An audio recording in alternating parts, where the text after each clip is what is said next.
নওগাঁ জেলার আত্রাই উপজেলার একটি ছোট গ্রাম ক্ষিদ্র কালিকাপুর। প্রায় ৮০০ থেকে ১০০০ মানুষের বসবাস এই গ্রামে। একটি মসজিদ, একটি মাদ্রাসা আর ধর্ম ও শিক্ষাকে ঘিরেই গড়ে উঠেছে এখানকার মানুষের জীবনধারা। গ্রামের শতভাগ মানুষ মুসলিম, অধিকাংশ মানুষই শিক্ষিত ও ধার্মিক। আশেপাশের এলাকা জুড়ে এই গ্রাম পরিচিত উচ্চশিক্ষার হার আর শালীন সামাজিক পরিবেশের জন্য। এই গ্রামের অধিকাংশ মানুষের প্রধান পেশা কৃষিকাজ। তবে এখানেই শেষ নয়, এখানে আছেন শিক্ষক, ইমাম, ব্যবসায়ী সহ নানা পেশার মানুষ। আত্রাই ও রানীনগর উপজেলা জুড়ে এই গ্রামের শিক্ষক ও ইমামদের রয়েছে বিশেষ সুনাম ও সম্মান। কৃষিভিত্তিক অর্থনীতিতে ক্ষিদ্র কালিকাপুরের অবদান অত্যন্ত গুরুত্বপূর্ণ। চারপাশে নদী দিয়ে ঘেরা হওয়ায় এখানকার জমি অত্যন্ত উর্বর। এই মাটিতে উৎপাদিত হয় ধান, সরিষা, ভুট্টা, আলু, পেঁয়াজ সহ নানান ধরনের কৃষিপণ্য, যা দেশের বিভিন্ন বাজারে সরবরাহ হয়ে থাকে। প্রায় প্রতিটি বাড়িতেই রয়েছে গরু ও ছাগল পালন।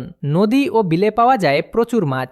অর্থনৈতিকভাবে স্বয়ংসম্পন্ন এই গ্রাম উপজেলা অর্থনীতিতেও রাখছে উল্লেখযোগ্য অবদান। তবুও দুঃখজনক বাস্তবতা হল, ক্ষিদ্র কালিকাপুর আজ আত্রাই উপজেলার সবচেয়ে অবহেলিত ও পিছিয়ে থাকা গ্রামগুলোর একটি। নিজেদের সামর্থ্য বারবার প্রমাণ করেও এই গ্রামের মানুষ বরাবরই বৈষম্যের শিকার। এখানে নেই পাকা রাস্তা, নেই কোনো কার্যকর যোগাযোগ ব্যবস্থা। নৌকায় নদী পার হয়ে, পায়ে হেঁটে কিংবা ভ্যানে করে মানুষকে যেতে হয় বাজারে। এই যোগাযোগ ব্যবস্থার অভাবেই কৃষকরা তাদের উৎপাদিত পণ্য প্রতি মন বাজার দরের চেয়ে ৩০ থেকে ৪০ টাকা কম দামে বিক্রি করতে বাধ্য হয়। এক বস্তা সার আনতেই খরচ করতে হয় অতিরিক্ত ৪০ টাকা। ফলে হাড়ভাঙা পরিশ্রমের পরও অনেক সময় কৃষককে গুনতে হয় ক্ষতি। এই পরিস্থিতিতে ধীরে ধীরে কৃষির প্রতি আগ্রহ হারাচ্ছে কৃষকরা। যে কৃষি একদিন ছিল শক্তি, আজ সেটাই হয়ে উঠছে বেদনার কারণ। নির্বাচিত জনপ্রতিনিধিরা যেন এই গ্রামের দিকে তাকাতেই চান না। প্রতিটি নির্বাচনের আগে ব্রিজ ও রাস্তার প্রতিশ্রুতি শোনা গেলেও নির্বাচনের পর তাদের আর খোঁজ পাওয়া যায় না।